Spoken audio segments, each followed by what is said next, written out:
Luto tayo ng beef steak. And malapit na itong maluto.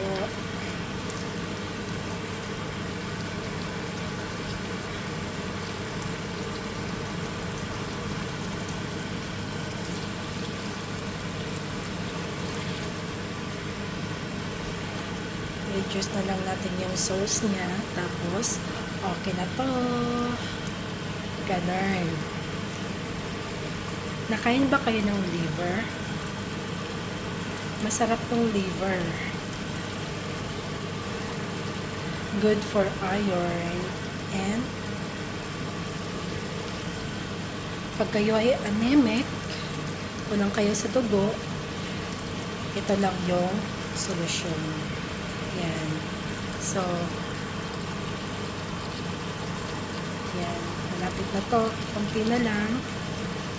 Actually, dito siya lulutuin na matagal kasi mag-hard siya. Kaya, kunting luto lang to at okay na to. Masarap yung yung liver sa butcher kasi risko talaga at hindi masyadong matubig. Hindi tulad doon sa mga grocery na ang daming tubig. Ganon.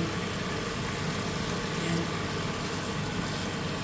So, medyo tingnan nyo, diba? Lambot-lambot pa.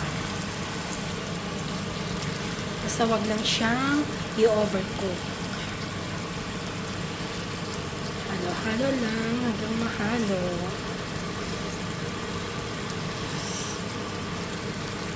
Ayan.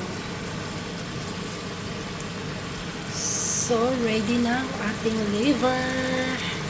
Ang ating pork liver. Bye!